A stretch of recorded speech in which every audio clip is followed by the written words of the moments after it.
So I'm a physician. I tend to think in terms of diagnosis and then treatment planning. Today's talk is going to be mostly diagnostic to help us to gain some understanding of what some people have called the successor ideology, what some people refer to as a woke ideology. You may have heard about controversies now around critical race theory in education. All of these things are related to one another in important ways, and all of them have an underlying, what physicians call an etiology, right? So I diagnosed you with diabetes, maybe adult onset diabetes. So that's your diagnosis. But the next step for a good physician is to drill down into what we call the etiology. What were the underlying causes that led you to develop diabetes? And very often, if you can figure those out, you can more effectively treat or deal with the problem. So that's what we're going to do today. And this is a brief overview.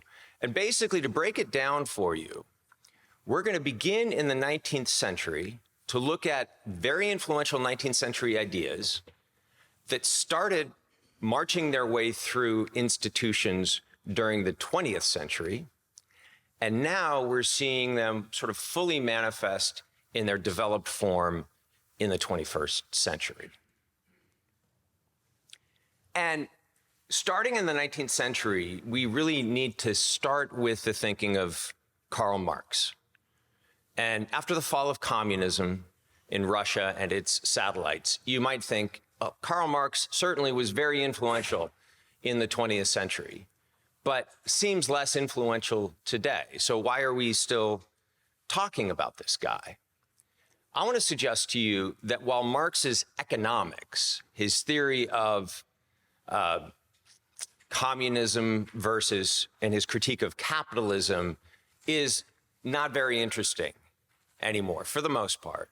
But Marx remains extraordinarily influential as a metaphysician. His ideas about human beings and human nature and about the nature of truth and knowledge, those are the things that continue to influence us and continue to influence society, which is why I want to begin by saying a little bit about not Marx's economic theory of socialism or communism, but the fundamental premises in all of his philosophy. And the starting point for Karl Marx was, he said, man must be free. But in order to be free, human beings must radically reject any form of dependence.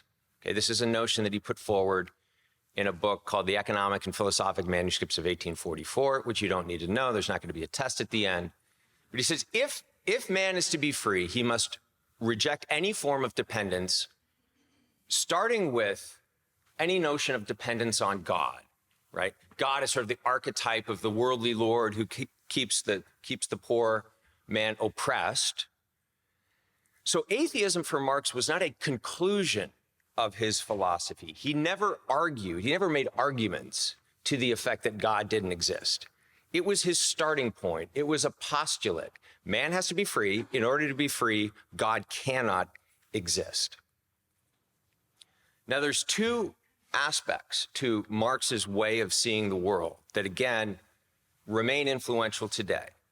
Sometimes his philosophy is referred to as dialectical materialism. More jargon, but let's break it down. Let's start with the materialism part. Marx's materialism, basically, as the word suggests, said that everything that exists is only the stuff that we can see and touch and sense, right? There is no spiritual reality, including ideas. There is really no realm of ideas for Marx. What there are consequences of underlying material conditions. So you don't think the way that you do, Arthur, because you sat back and thought about the world and looked around and said, well, there must be a creator behind all of this, and my life must have some sort of meaning and purpose. And you logically reasoned your way to some conclusion. No, you think the way that you do because you're a middle-aged white male who grew up in blah, blah, blah, and we're influenced by these material forces, right? Marx denied human nature's participation in anything higher, right? He denied that our reason participates in the logos, in a common shared understanding that can allow us to mutually pursue the truth, to dialogue, debate, discuss, and come to some understanding of what is the case. So reason on his conception is just the foam on the wave of underlying material forces. And this was the first step toward totalitarianism. The common feature of all totalitarianisms is not men in jackboots or concentration camps. It's the denial of the universality of reason. You think the way that you do because you're subjected to Jew consciousness or bourgeois consciousness or white male cisgendered Catholic consciousness. There's no reason for us to debate because we're not participating in some higher notion of truth that can be discovered. There are no ideas, there are only material forces. Therefore, if I don't like your ideas, how do I solve that problem? Well, I steamroll you. I place you outside the pale of enlightened thinking. I cancel you. The second aspect of Marxist philosophy that continues to be enormously influential today is the dialectical part, his revolutionary utopianism.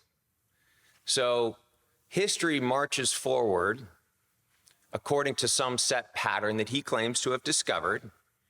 But there is this, you might even call it a religious aspect of Marxism, because around the corner, after the revolution, where everything is upended and everything is overthrown, we're going to move from the realm of dependence and oppression to the realm of freedom, the realm of necessity to the realm of brotherhood in the future communist utopia. History has a direction that it's moving progressively, and either you're on board that train or you're not. So the ethics associated with this way of thinking is the ethics of the direction of history, right?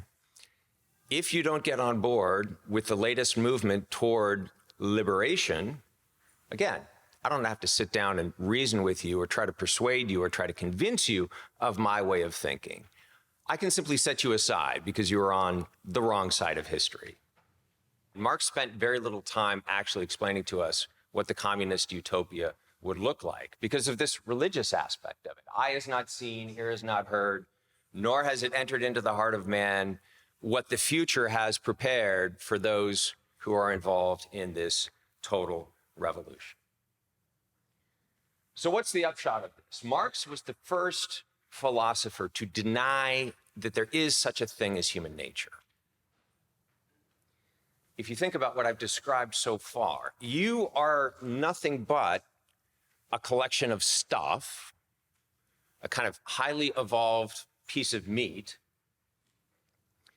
and there is no underlying essence of what it means to be a man or what it means to be a woman or what it means to be a human being more generally. We've radically rejected any notion of dependence on anything higher, either on God or on a universal rationality that all of us participate in.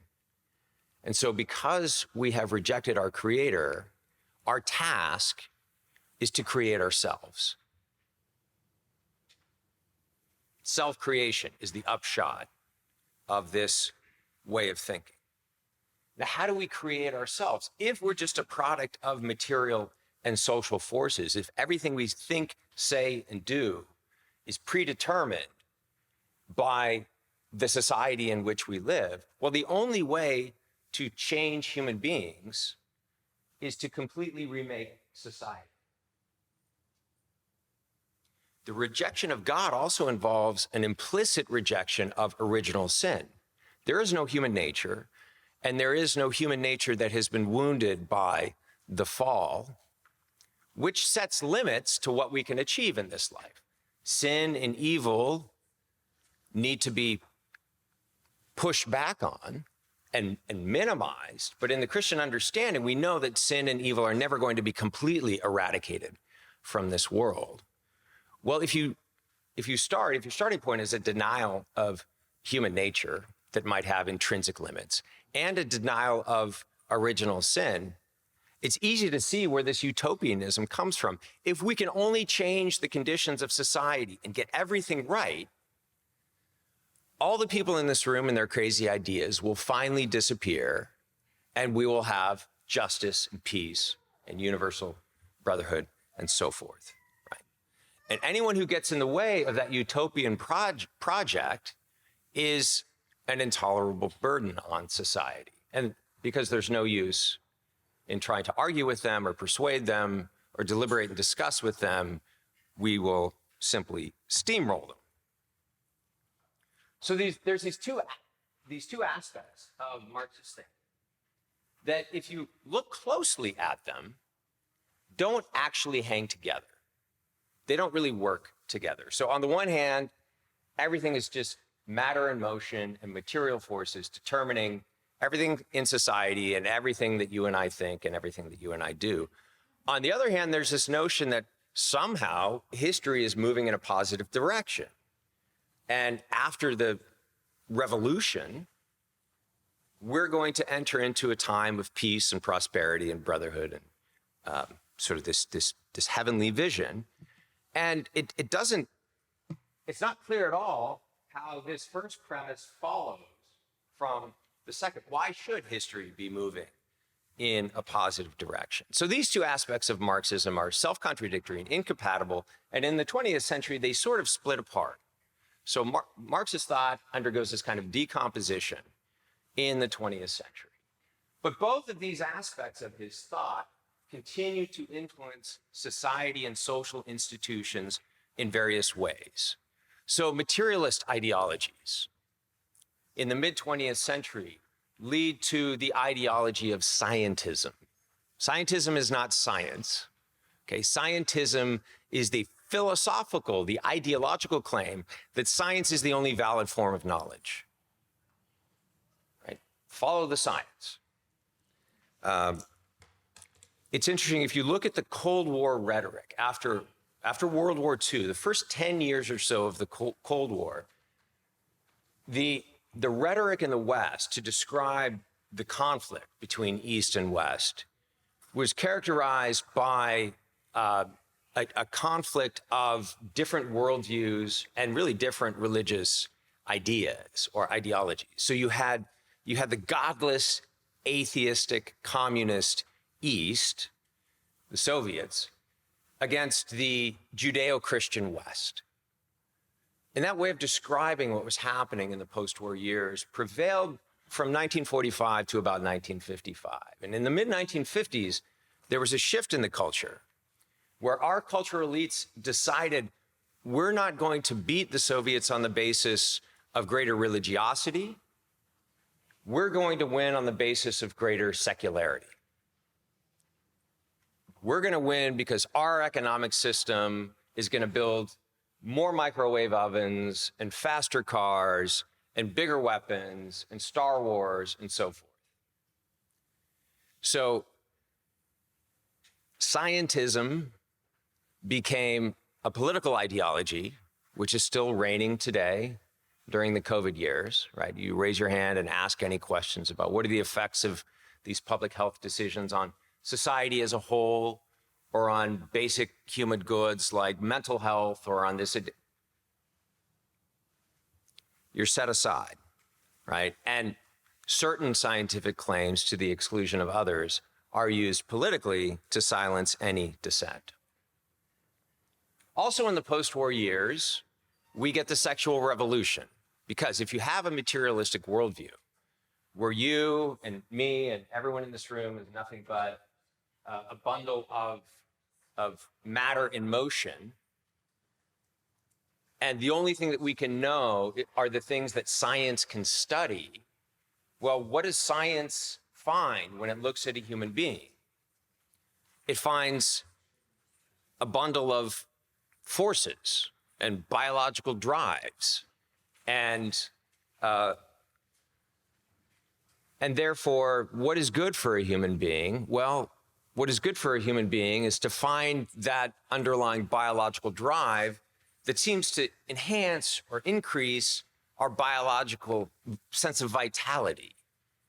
And so sexuality becomes a pretty good candidate for that. So the purpose of life, insofar as there is a purpose on a materialist worldview, must be the gratification of that vitalizing force that is human sexuality.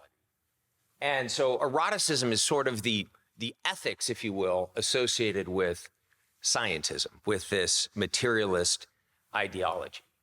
And material prosperity, as that shift in the Cold War rhetoric suggests, is the point of our life together in society, right? An affluent society focused only on economic material growth and advancement, which in and of itself is not a bad thing, right? Until it becomes the center of social life and the only purpose of social life, to the exclusion of other human goods and spiritual goods. But a focus purely on material well-being, defined only in biological terms, where the loss of health, the loss of vitality, or the loss of life are the greatest evils imaginable, right? Why would anyone want to give their life for some sort of higher cause if this is all that we are, and this is the best that we can do? Now, what happened to the revolutionary utopian aspects of Marxist thought? Well, some people have pointed out that the revolutionary utopian aspects of his thought constitutes a kind of Gnostic religion. Gnostic religions were basically what the early church was contending with in terms of competitor religions to Orthodox Christianity. If you read a lot of the early fathers of the church, they were speaking to and responding to Gnostic heresies. Actually, they're not really heresies, because Gnostics didn't claim to be Orthodox Christians. It's probably more accurate to characterize them as alternative religions. But the various Gnostic sects, like Manichaeism, which St. Augustine was wrapped up in for a time and then later thought his way out of and prayed his way out of. Gnostic religions basically thought that the material world was more or less bad, right? The sacramental Catholic idea that God created the material world and therefore it's good, it's been wounded by sin, but it's fundamentally good, was something that the Gnostics rejected. So the material world is something for us to transcend, to get beyond. And we do so, or at least the few elites that know the truth, the few elites that become woke, who can see through the unreality of the material world and learn how to, by force of will, transcend it, those are the ones that can achieve liberation or freedom. I'm going to get back to that idea in just a few moments, but I would suggest to you that gender ideology, that critical theory, which examines all of society in terms only of power relations, right? It's not the parent-child relationship, it's the dominant father and the subservient child. And these other successor ideologies that we're seeing manifest in society and that were accelerated by the COVID pandemic, I would suggest are all offshoots or little weeds growing out of Marx's revolutionary utopianism, which has this flavor of being an alternative religion. All right, so covered most of this ground already, but I wanted to mention that these ideas didn't spring out of nowhere, like the sexual revolution didn't spring out of nowhere in 1968. The aspects of the sexual revolution were defined during the interwar years, right? Prior to World War II, by a psychoanalyst named Wilhelm Reich, who wrote a book called The Sexual Revolution. And he took Marx's idea of class conflict and he said, well, we need to understand this not so much in terms of being economically oppressed, but we need to understand this with a little dash of Sigmund Freud thrown in, and that people are unhappy because they are sexually repressed by society. And if we can liberate people sexually, then people will be happy and people will be free, and social conflict. So this book actually describes, wars ceasing and conflicts dissipating once we get beyond the oppression of sexual repression. And if we live in a sexually liberated society, we're going to achieve the kind of thing that Marx was talking about in terms of the utopia of the communist society. Another Marxist, very influential Marxist of the 20th century, an Italian guy named Antonio Gramsci, he and his followers talked about the need for these revolutionary ideas not to proceed by a kind of violent revolution, but through a long, slow march through the institutions. We have to capture the institutions of culture, like education, like the church, like the Napa Institute. And gradually over time, people who are instantiating these ideas in those institutions will be able to transform society and therefore transform human nature in ways that don't necessarily require taking up arms, right? Cancel culture is every bit as effective in terms of destroying a person and their livelihood as, simply assassinating them with a bullet.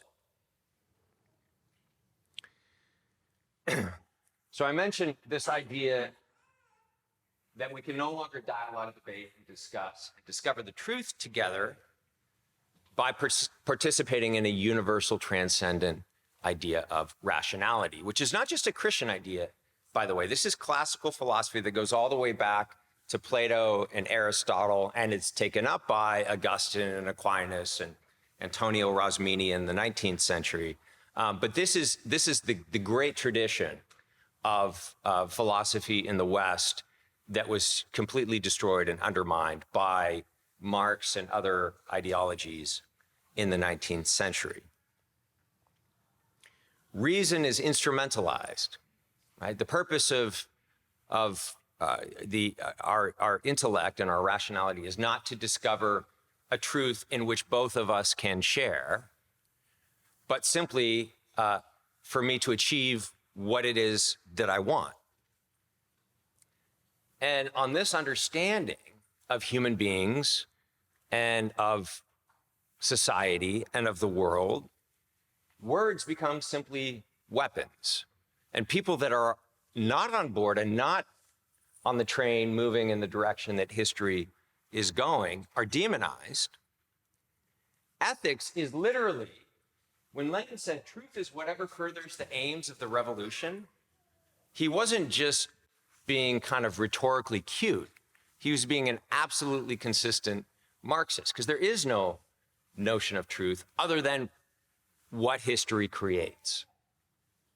Okay, how do I vindicate this philosophy? Well, I make it so in the world.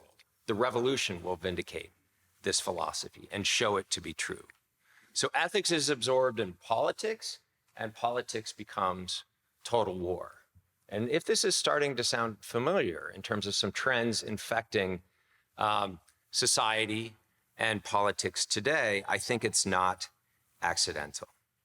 Another aspect of traditional classical philosophy in the West that this ideology undermines is any notion of tradition. The word tradition comes from the root word tradere, which literally means to hand on, right?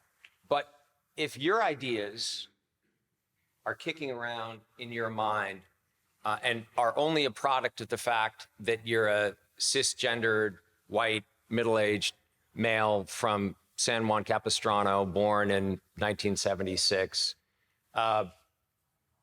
then the notion that you have received something that is worth handing on to someone else is simply nonsense, right? There is no pursuit of truth that all of us there is no pursuit of truth that all of us can share in. Therefore, there is no repository of truth that we can hand on to the next generation. All forms of tradition, all attempts to hand on that which we have been given in terms of wisdom and knowledge, whether discovered through reason or received from divine revelation, all of that is seen simply as a form of repression, right? As a limit upon my freedom and my unfettered will to create or to recreate myself however I want. Likewise, the notion of authority. So authority has become a bad word these days as well. We have to recapture an authentic understanding of authority, not as authoritarianism, but according to its original meaning that comes from the word auctoritas, which means, very beautiful word, to make grow, right? Think of a gardener cultivating a garden. That is an exercise of authority. So a father or a mother's authority over her children. On this theory, all authority is simply power relations. There is no distinction between legitimate authority and illegitimate forms of power.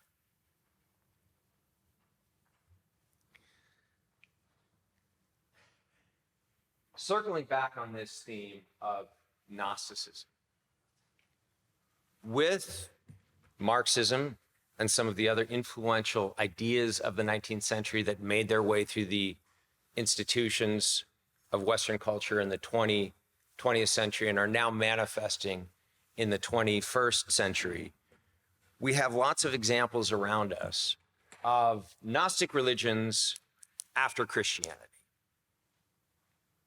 I talked about a few of the features of Gnosticism already. A hatred of order, because according to Gnostic ideas, the material creation was not created by a good God. It's simply something that gets in the way of the spirit, something to be transcended or overcome. If you want to understand what a Gnostic worldview looks like, watch the Marvel comic book films. They're suffused through and through with Gnostic metaphysics. The superhero is the elite who overcomes the material world that all the rest of us are stuck in. The movie The Matrix is through and through built on a Gnostic metaphysics. So elites who have special access to knowledge, special access to understanding how the power relationships in society work, right? And how people who say that they're doing good or say they have good intentions or say they're trying to serve or love their neighbor are actually operating according to principles of power and are acting more or less as hidden oppressors. All of this comes from the ideas that we've outlined so far and the ideas that were rejected in the course of accepting these ideologies. So if the material world is something to be overcome, then we get gender theory or gender ideology, that my body is not a constitutive part of who I am. It's simply raw material for me to manipulate at will so that my true authentic self, which is not dependent upon anything higher, has not been gifted with anything that needs to be treated with respect or regard.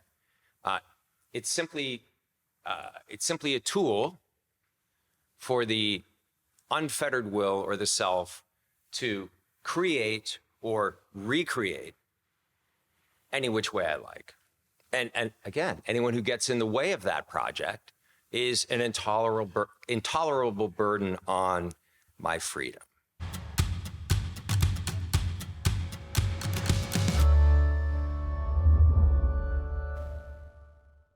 You know, I don't really have any kind of inside secret information, but I am an academic. I do teach at Santa Clara University. I've written about the church in 1950s in China.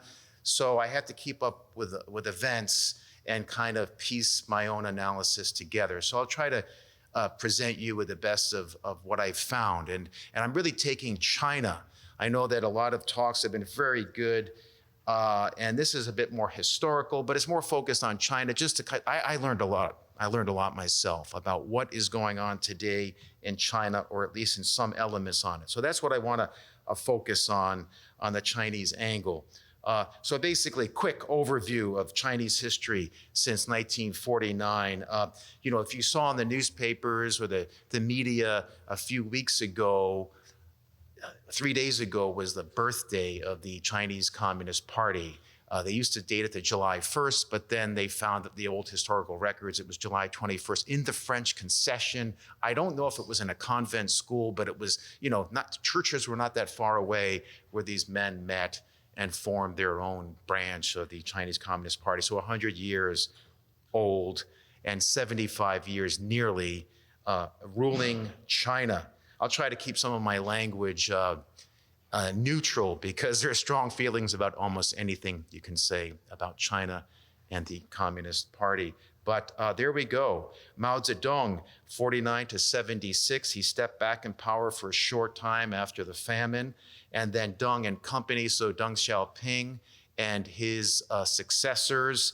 And now Xi Jinping, which, just another Chinese leader. What's the big deal? But recently, a few years ago, proclaimed a president for life. So keep your eyes open. We may be dealing with Xi for a long time. The story now is, at least some academics are saying, here's a rough way to kind of summarize Chinese history of the last 75 years under the Communist Party, but Mao made us one, so China, has many dialects, but one national language. One time zone from east to west, a stronger industrial economy. The story is they stood up against the Japanese invasion of World War II, and that they also stood up against the Nationalist Party. So they built a unified nation, but of course not without violence and bloodshed as well. So Mao made us one is the story. Deng and company. Well, do you remember this picture? Here we go. Deng Xiaoping visiting the United States with President Jimmy Carter. So a little bit of US history there.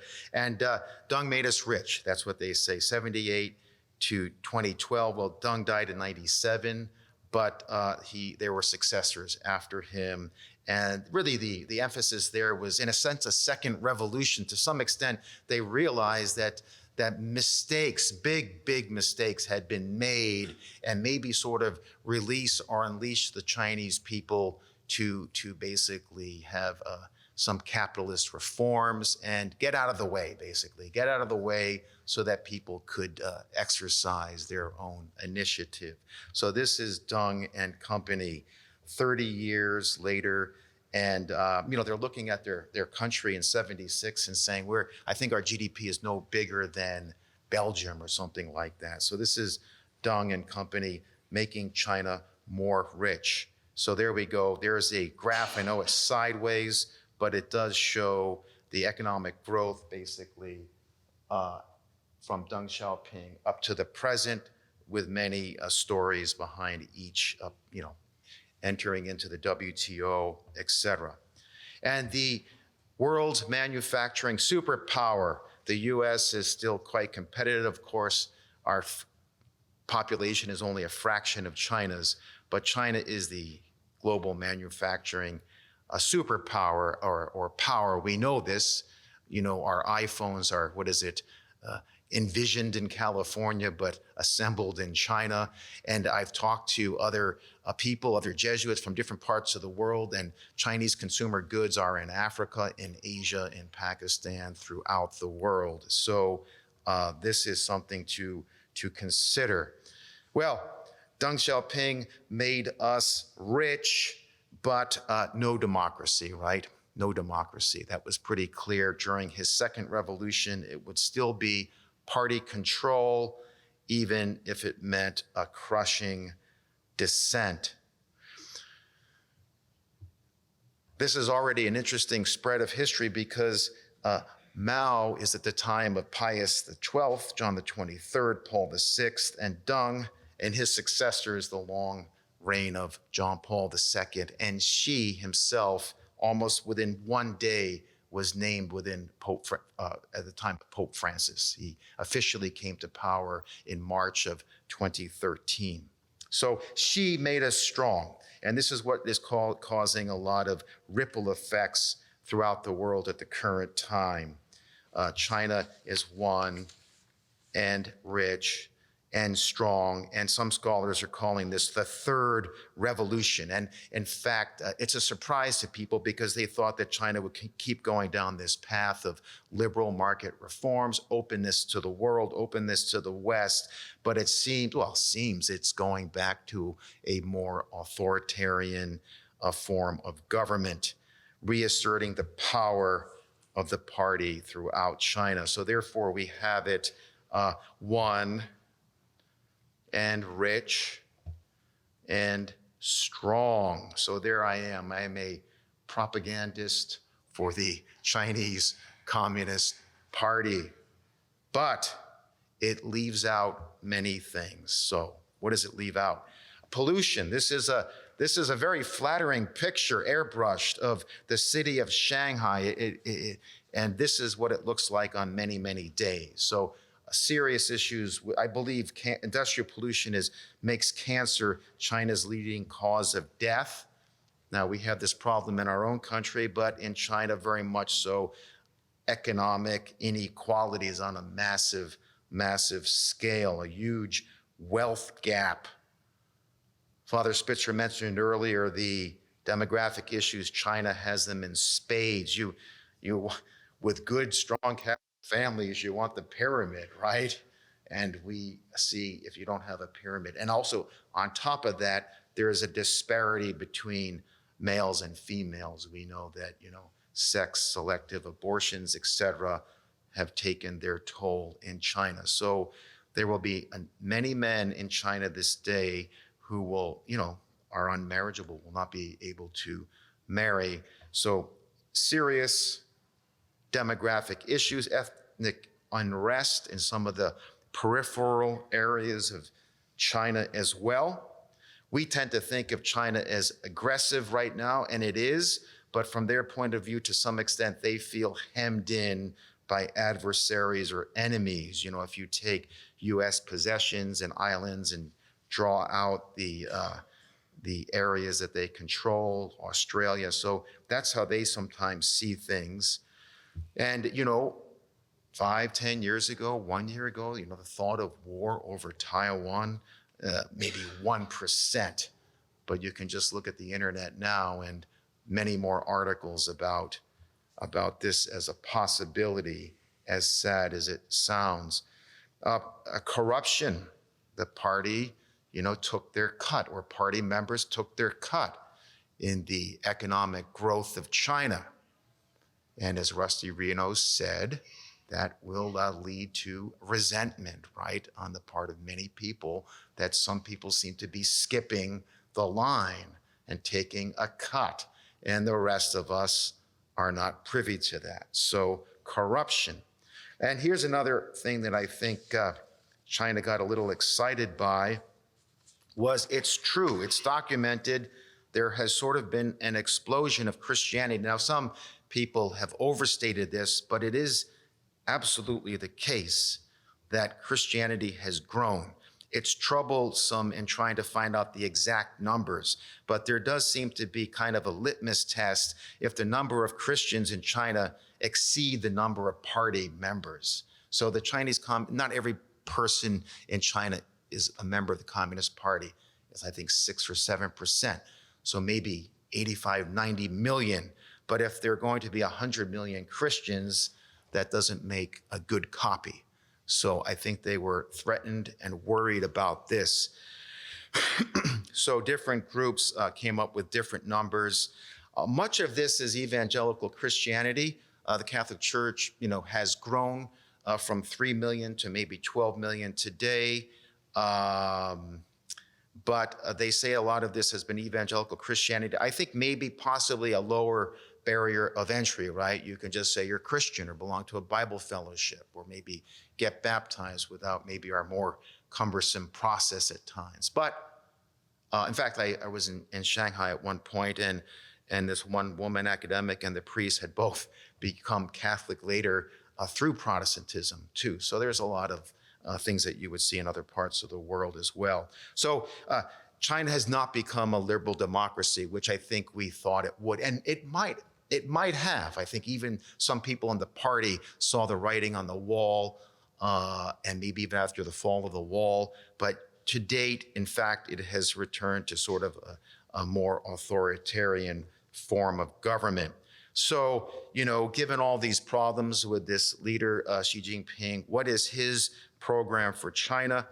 And I took a lot of my data, and from the more popular press, but from places like the Wall Street Journal or the New York Times, and trying to read selectively and placing it together. But Xi's program, well, make China great again. And that's a more American phrase, right?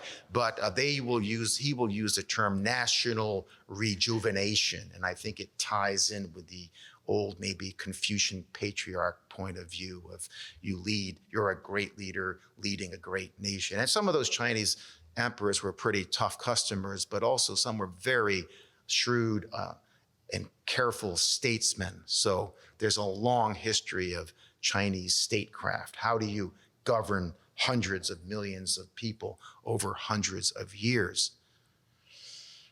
Make China great again. He has I got a little carried away at some points. I said, this is a religious talk. And I started following all these US Department of Defense sites and,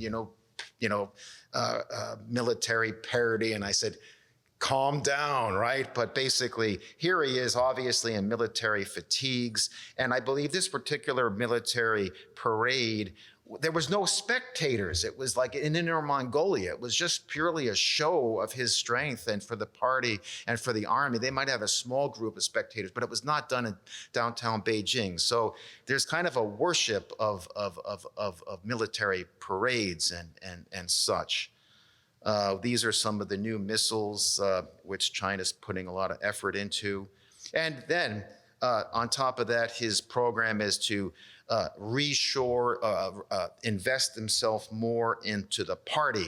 The party's always been around, but under Deng Xiaoping, in some areas, it's kind of stepped back. But now it's kind of back in force. Honestly, I mean, I have a very, a small view of China. I try to go there every 3 or 4 years, but I can say the first time I was there in 1990 to the present day, like I'd never seen them really, that I remember the hammer and the sickle around, like the government things, yes, the flag, the national flag, but to see the hammer and sickle, I just never seen this stuff before. But there it was in a Shanghai exhibition where you could stand in front of, something like this, pledge to the party. And the militant language comes out again. So this is his quote. It sounds almost religious, right? The party, government, military, civilian, and academic, east, west, south, north, and center, the party leads everything. I was talking to a woman academic in Shanghai, and she just shakes her head. It's almost like, sometimes we suffer through certain types of workshops and things. Some can be good, some are a bit, what are they saying? But in China, the emphasis on controlling the thought in the universities is getting stronger. No wonder it's coming from the top. And she is at the head of the party. Am I getting a little too worked up here sometime? I was told to stay at the podium, otherwise I'd be out there preaching the word. But yes, she is at the head of the party. He sees himself as the communist leader, but also almost like a new emperor. This is what it looks like. The party leads the government. In fact, the military serves the party, not the nation. So that's another thing to keep in mind. This is just a pyramid of power.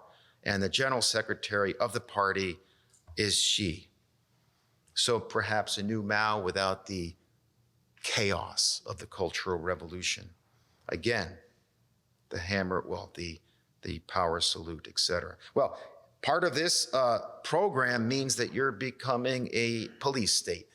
China has something like 400 million cameras. I was naive. I was shocked. I try to go to China every 3 or 4 years, and I had seen these in 2006. But in 2018, like they were everywhere, inside, outside, churches, Starbucks, batteries of them on the street, no dark corner. So you wed your offline behavior with your online behavior, and it just like, there's nowhere to run, nowhere to hide. So he wants to rejuvenate the Chinese nation internally and project power abroad. So there's my question. Given this background of, it's kind of scary a little bit maybe to think that all this power flows from the brain of one human being, right? But to some extent, there's truth. I'm sure they have their advisors. But if this is the background, like where does a Chinese Catholic Church, even fit in? 10 to 12 million people, sort of divided, although that's a gray area now between a kind of patriotic and underground. So less than 1% of the population. So incidental maybe to the leaders of China, except, it seems that, if you're going to work with these small groups, that you have to make sure that religious minorities fall in line, right? If you have these goals, no matter what you think of them, that from the position of just realpolitik, you make sure religious minorities fall in line with your national goals. But you just can't sweep away the Catholic Church because of the Vatican and us, right? The rest of the church. We kind of care. Even in the darkest years, the church cared about China and other places where the church was persecuted. So that brings us to the Vatican. Well, there are the Vatican goals, the best I could get. That makes sense, right? The unity of the church and the growth of the church. The unity of the church and the growth of the church. So let me just give you a quick background of the connections. In 1949, the Communist Party takes over. Within 2 years, the Vatican ambassador is expelled. That's true. The internuncio is expelled, Antonio Riberi. Now, he also was a tough customer himself, right? And Pius XII. The church asked a lot of its people. It did. And it got it. But it also antagonized the government. So the government decides to set up a patriotic church.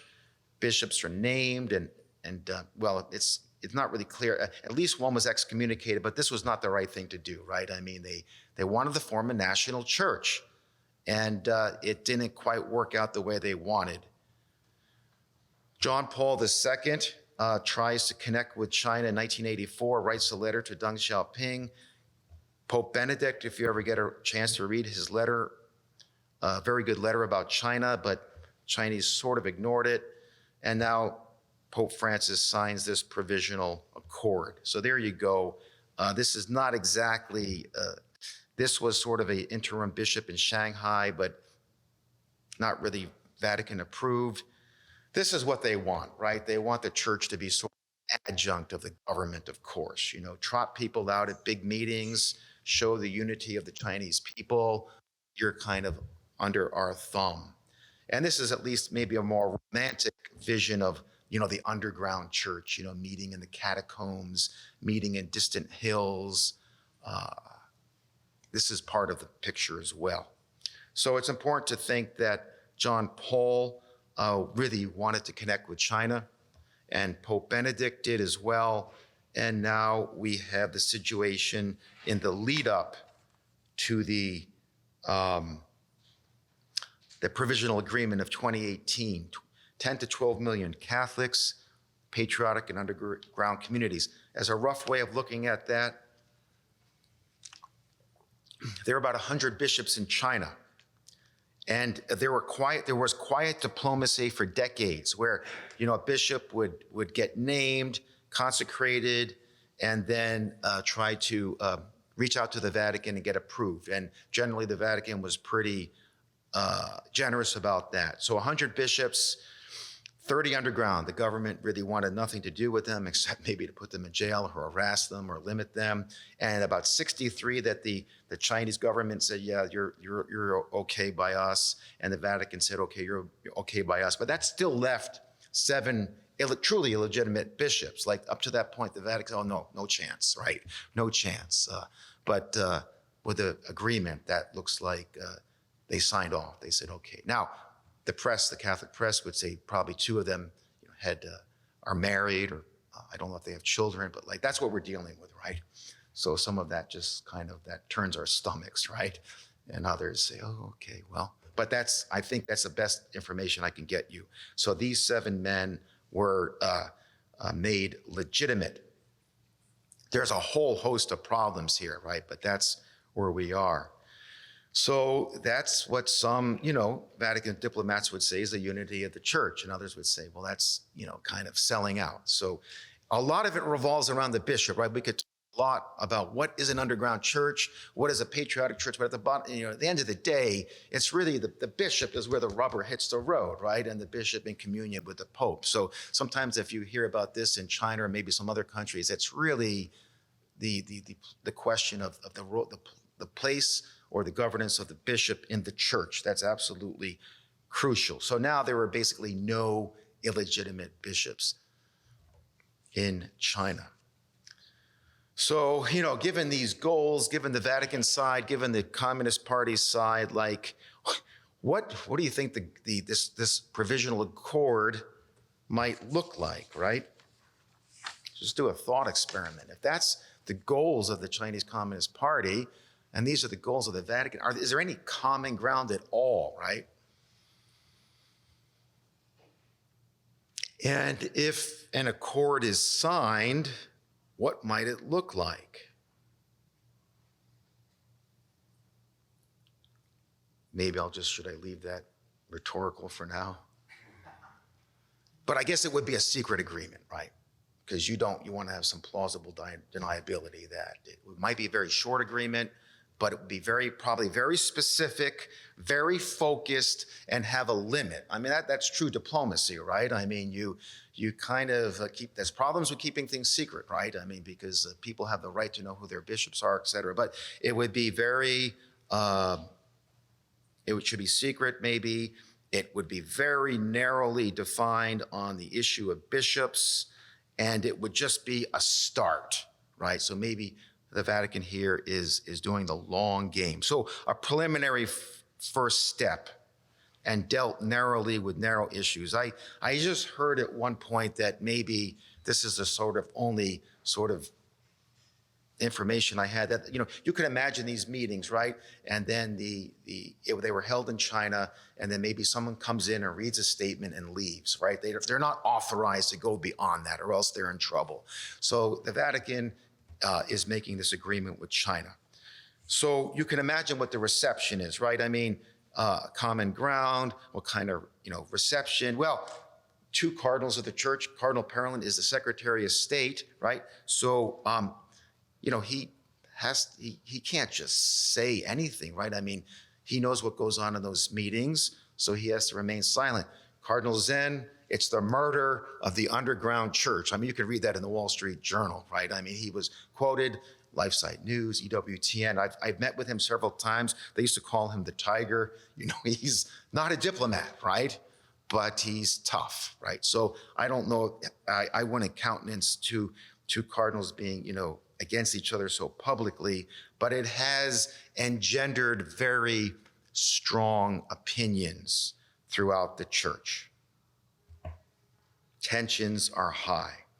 So basically, sometimes people say, what's your view? Well, it's tough, right? I mean, what would you do in a situation like this? The only thing that I question a bit about it, and I wrote an American magazine about this, is in a sense, it goes against where we had found ourselves with Vatican II, that yes, the church for centuries had agreements and concordats, and they allowed, Portuguese or Spanish sovereigns or such to name Catholic bishops.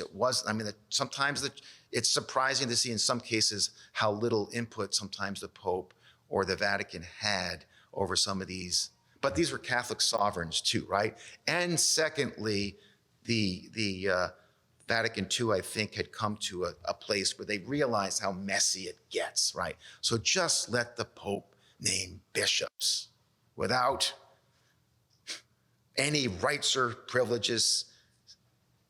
I think that should be ceded anyway. Maybe it was a little late at night. Ceded to civil authorities, right? So what how have we gotten out of the Vatican, this agreement since 2018?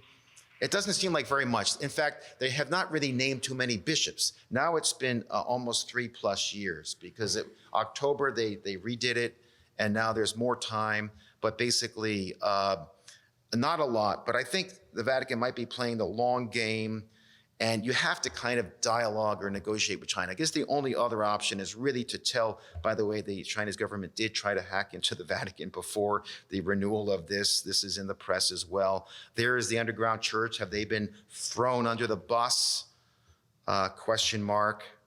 Well, it's also during a time of greater tightening. This has to be for Christians, for religious people in China, of which there are hundreds of millions. It's a time of tightening. So maybe that was just fate or something like that. This would be written up and agreed on in a time where things are more tight in China, and with these new powerful technologies of surveillance, kind of frightening, right? That, there is no dark corner. So in a sense, yes, churches are open. Some of them sparkle. The state puts money into them. You can worship in them, and that's true. But there are other realities as well. So the other question is, would things be worse without anything? Because maybe at the very least, the church got something out of it that the government is not at their throats as much, or something like that. So I'm not leaving you with too many answers, but maybe more questions. I just threw this in because, the rhetoric around war, Xi Jinping has called the U.S. he never says the U.S., but the strong enemy, and he's preparing for something with Taiwan. So maybe this is just saber rattling, but I think we're in a new moment. I know for sure if you look at the internet on Australia, unfortunately, they're kind of getting a picture that when China's not friendly with you or you offend China, things become a little problematic. So the final thing, the United States. Well, there we go. We're a divided nation, but do you recognize these two men?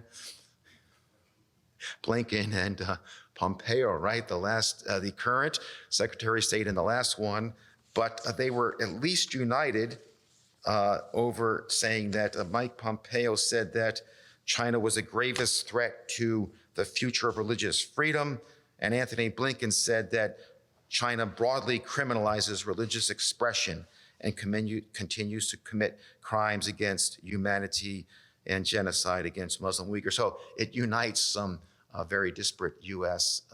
Officials. So I leave that with you that, we still have a voice. I know today's topic is more on America, but as Catholics, as U.S. citizens, our voices still can be heard. I'll leave you with that, and thank you for being here today.